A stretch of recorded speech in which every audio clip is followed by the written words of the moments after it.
नमस्कार। आज के इस वीडियो में हम परंपरागत समाजशास्त्री इमाइल दुर्खीम के विभिन्न सिद्धांतों में से एक समाज में श्रम विभाजन पर चर्चा करेंगे। इससे पहले उनके संक्षिप्त जीवन चित्रण के बारे में जानने का प्रयास करेंगे। इमाइल दुर्खीम का जन्म 15 अप्रैल 1858 फ्रांस के एपिनल नामक कस्बे में हुआ था। उनकी मृत्यु 15 नवंबर 1917 में हुई। दुर्खीम के पूर्वज यहूदी दर्शन रैबी दर्शन के ख्याति प्राप्त विद्वान थे और इसी कारण पारिवारिक वातावरण ने उन्हें प्रतिभाशाली एवं सुशिक्षित बनाने में योगदान दिया।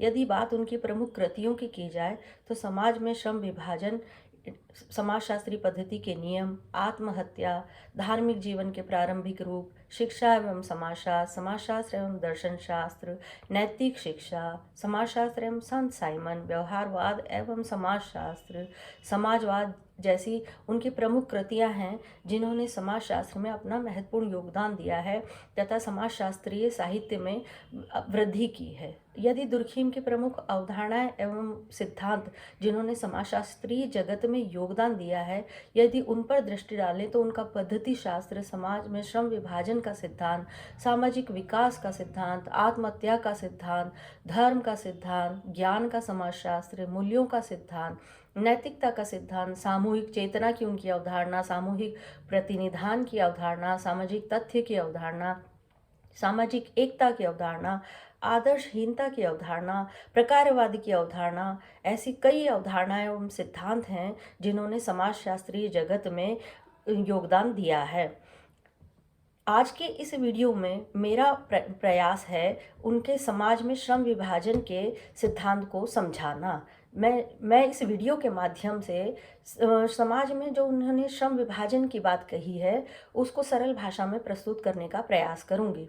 फ्रांसीसी समाजशास्त्री चिंतन की धारा में दुर्खीम ऑगस्ट कॉम्ट के उत्तराधिकारी माने जाते हैं। उन्हें समाजशास्त्रीय जगत का बौद्धिक देव कहा जाता है। दुर्खीम ने समाज की अनेकानेक समस्याओं का वैषयिक, वस्तुपरक और वैज्ञानिक अध्ययन किया है। सामाजिक तथ्य, सामूहिक प्रतिनिधित्व, सामाजिक नैतिकता, समूहवादी दृष्टिकोण और श्रम विभाजन का सिद्धांत समाजशास्त्र में उनकी अनुपम देन मानी जाती है। हालांकि उन्होंने समाजशास्त्र में बहुत सारी अवधारणाएं और सिद्धांतों का योगदान दिया है, लेकिन ये कुछ उनमें से प्रमुख है और इस वीडियो में हम जो श्रम विभाजन का सिद्धांत है उस पर विस्तार से चर्चा करेंगे। दुर्खीम ने समाज में श्रम विभाजन के सिद्धांत का प्रतिपादन अपनी प्रसिद्ध पुस्तक the division of labour in society में किया है, जिसका प्रकाशन 1893 में हुआ है। श्रम विभाजन की यह पुस्तक 3 खंडों में विभाजित है। प्रथम खंड में श्रम विभाजन के प्रकार बताए गए हैं। में दुर्खीम ने श्रम विभाजन को सामाजिक एकता के आधार के रूप में दर्शाया और इसी खंड में दुर्खीम ने कानून के प्रकारों, एकता के प्रकारों, मानवीय संबंधों के स्वरूपों, अपराध, दंड एवं सामाजिक विकास आदि अवधारणाओं एवं समस्याओं पर विस्तार से चर्चा की है। जबकि पुस्तक का जो द्वितीय खंड है उसमें दुर्खीम ने श्रम विभाजन के कारणों एवं परिणामों की चर्चा की है और पुस्तक के तृतीय खंड में श्रम विभाजन के कुछ असामान्य स्वरूपों की विवेचना की है। दुर्खीम ने श्रम विभाजन को एक सामाजिक एवं नैतिक तथ्य के रूप में प्रकट करने का प्रयत्न किया है, न कि आर्थिक रूप में। उनके जो प्रथम खंड है पुस्तक का, श्रम विभाजन का प्रकार, वो दुर्खीम एक प्रकारवादी समाजशास्त्री के रूप में सर्वप्रथम श्रम विभाजन के प्रकारों का उल्लेख करते हैं। दुर्खीम के अनुसार श्रम विभाजन एक सामाजिक तथ्य है। दुर्खीम का श्रम विभाजन के प्रकार से उसका तात्पर्य जो है वह यह है कि श्रम विभाजन की प्रक्रिया समाज के जीवन के लिए कौन सी मौलिक आवश्यकताओं की पूर्ति करती है। प्रकार का अर्थ दुर्खीम परिणाम या प्रभाव से नहीं वरन भूमिका के अर्थ में लेते हैं। दुर्खीम समाज को एक नैतिक वास्तविकता मानते हैं। नैतिक व्यवस्था के अभाव में कोई भी सामाजिक व्यवस्था अधिक समय तक नहीं चल सकती। श्रम विभाजन की प्रकृति भी नैतिक है, इसलिए श्रम विभाजन का प्रकार भी स्वाभाविक रूप से समाज में नैतिक कार्यों को उत्पन्न करना है। दुर्खीम का मानना है कि श्रम विभाजन का प्रकार सभ्यता का विकास करना नहीं है, सुखों की वृद्धि या भौतिक प्रगति और बौद्धिक प्रगति श्रम विभाजन के फल स्वरूप उत्पन्न होती है और इसलिए वो इसके परिणाम है, प्रकार नहीं। दुर्खीम यह मानते हैं कि श्रम विभाजन का प्रकार नवीन नवीन समूहों का निर्माण और उनकी एकता है। जब समाज के सदस्यों की संख्या और उनके पारस्परिक संबंधों में वृद्धि होती है तो समाज में श्रम विभाजन में भी वृद्धि होती है। नए नए व्यावसायिक एवं सामाजिक समूह जन्म लेते हैं और इन विभिन्न समूहों के बीच एकता उत्पन्न करना समाज के अस्तित्व के लिए आवश्यक है, और एकता के अभाव में किसी भी समाज की व्यवस्था और संतुलन में का कायम रहना असंभव है। अतः विभिन्न समूहों के बीच एकता की आवश्यकता एक नैतिक आवश्यकता है और श्रम विभाजन का कार्य इसी नैतिक आवश्यकता की पूर्ति करना है। तथा जब समाज में परिवर्तन होता है तो जीवन की दशाएं एवं आवश्यकताएं भी बदलती हैं, तो नए समूहों का निर्माण होता है। इसी संदर्भ में कानून एवं एकता के बारे में भी दुर्खीम ने अपने विचार रखे हैं। श्रम विभाजन का प्रमुख कार्य समाज में एकता उत्पन्न करना है, और एकता एक नैतिक तथ्य है जिसका अवलोकन एवं परीक्षण प्रत्यक्ष तरीकों से किया जा सकता है। दुर्खीम का कहना है कि वैधानिक कानून के अध्ययन के आधार पर हम किसी भी समाज की एकता को माप और समझ सकते हैं। दुर्खीम ने कानून का वर्गीकरण कर प्रत्येक प्रकार के कानून से संबंधित सामाजिक एकता के प्रकारों का भी उल्लेख किया है। आपने दो प्रमुख प्रकारों के कानूनों का उल्लेख किया है, दमनकारी एवं प्रतिकारी कानून, और उपयुक्त दोनों प्रकार के कानून दो भिन्न प्रकार की सामाजिक एकता, दो भिन्न प्रकार की जीवन शैली के परिणाम एवं घोतक होते हैं। दमनकारी कानून व्यक्तियों में व्याप्त समानता का प्रतीक है और इसके द्वारा जिस प्रकार की एकता उत्पन्न होती है उसे दुर्खीम यांत्रिक एकता कहता है। प्रतिकारी कानून का संबंध विभिन्नताओं एवं श्रम विभाजन से, और यह जिस प्रकार की एकता को प्रकट करता है दुर्खीम उसे सावयवी एकता कहते हैं। सरल, आदिम और प्राचीन समाजों में यांत्रिक एकता पाई जाती है और समूह के सदस्यों में पाई जाने वाली समानताएं इस एकता का आधार है। व्यक्ति का व्यक्तित्व समूह के व्यक्तित्व में घुल जाता है, वह समूह के साथ यंत्रवत सोचता है, कार्य करता है एवं आज्ञाओं का पालन करता है, और ऐसे समाज में दमनकारी कानूनों की प्रधानता होती है। जबकि यांत्रिक एकता के विपरीत दुर्खीम दूसरे प्रकार की एकता की जो बात करता है उसे वह सावयवी एकता कहता है, जो कि आधुनिक, जटिल और विकसित औद्योगिकृत समाजों में पाई जाती है। ऐसे समाजों में कानून का रूप भी प्रतिकारी होता है। दुर्खीम का मानना है कि सावयवी एकता शारीरिक एकता के समान है।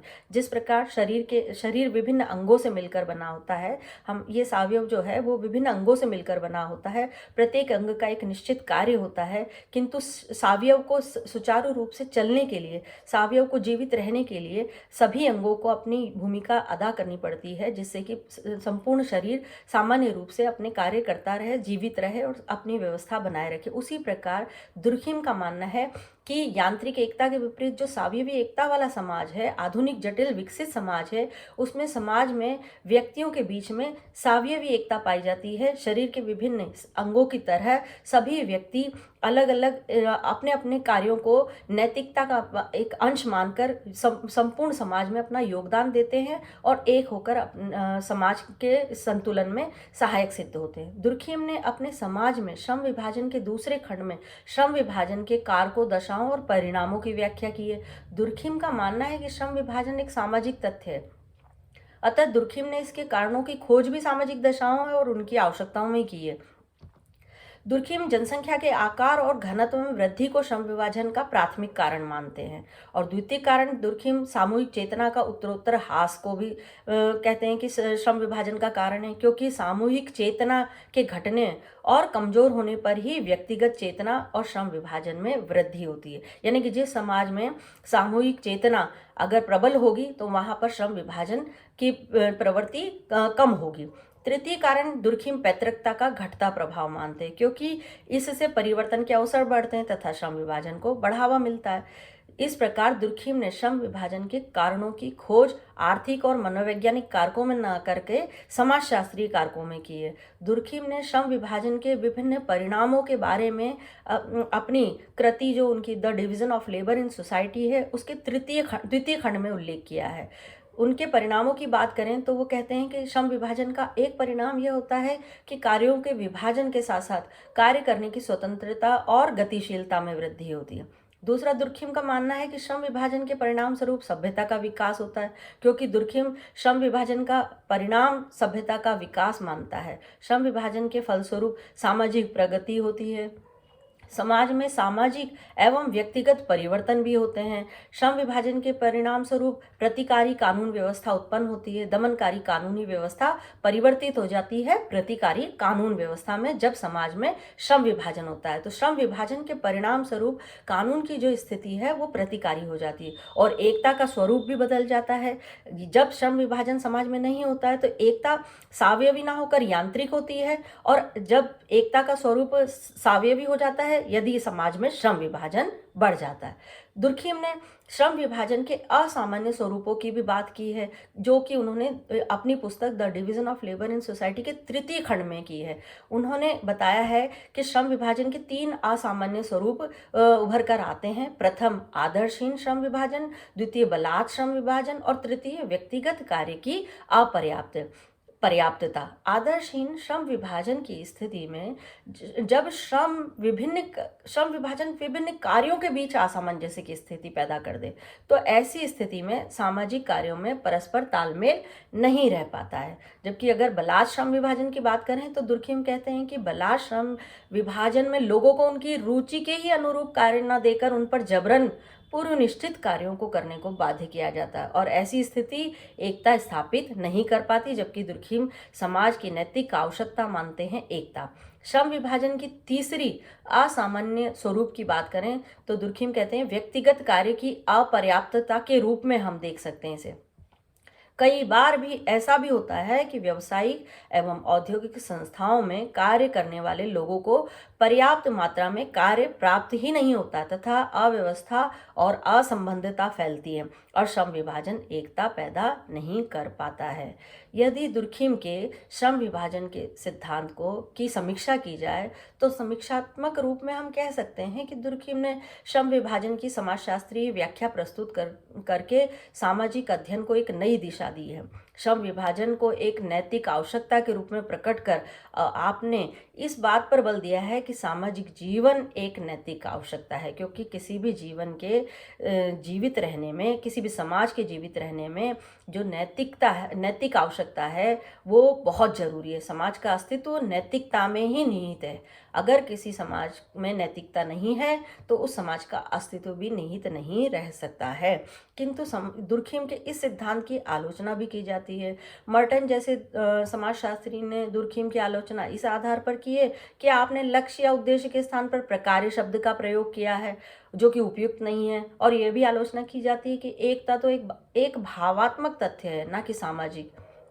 चाहे दुर्खिम के सिद्धांत की कितनी ही आलोचनाएं की जाए, किंतु इसके बावजूद भी समाजशास्त्र में दुर्खिम के अमूल्य योगदान को नकारा नहीं जा सकता है, जिन्होंने समाजशास्त्र के साहित्य में वृद्धि की है और इस क्षेत्र विषय के पढ़ने वाले विद्यार्थियों को एक नई दिशा दी है सोचने की।